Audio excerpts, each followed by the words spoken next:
तळल्यानंतरही तेलकट न होणाऱ्या मस्त पांढऱ्या शुभ्र खुसखुशीत अशा उपवासाच्या साबुदाणा स्टिक्स मी मागवल्या आहेत। तर छायाकार्ट.com इथून मी गेल्या वेळेस काही उपवासाचे पदार्थ मागवले होते आणि मला ते प्रचंड आवडले। म्हटलं यावेळेस थोडंसं वेगळं काही आपण ट्राय करून पाहूया। उपवास म्हटलं ना की थोडंसं तरी काहीतरी कुरकुरीत क्रंची खाण्याची इच्छा होते। वाळवणाचा कुठलाही पदार्थ जेव्हा आपण तळतो ना तर तेलाचं टेम्परेचर आपल्याला हाय ठेवायचं आहे। त्यानंतरच आपण हे साबुदाणा स्टिक किंवा जे काही तुम्ही पापड्या वगैरे तळत असाल ना त्या तळायच्या। गेल्या वेळेस मला एक कमेंट आली होती की तळणीचे पदार्थ दाताला चिकटतात, त्यासाठी ना तेलाचं टेम्परेचर तुम्हाला योग्य ठेवायला हवं।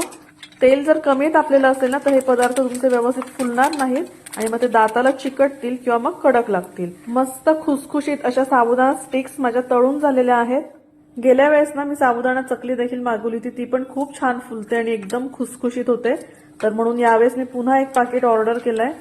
तुम्हाला पण जर वाळवणाचे काही पदार्थ ऑर्डर करायचे असतील ना तर छायाकार्ट.com यांचं पेज मी टॅग केलेलं आहे। व्हॉट्सअप नंबर पण मी डिस्क्रिप्शन मध्ये दिलेला आहे, तर एकदा नक्की चेक करा। आवाजावरनं लक्षात आलं ना किती मस्त खुसखुशीत आहेत। मग वाट कसली पाहताय? ऑर्डर करण्यासाठी छायाकार्ट.com वेबसाईटला व्हिजिट करा आणि लगेच ऑर्डर करा।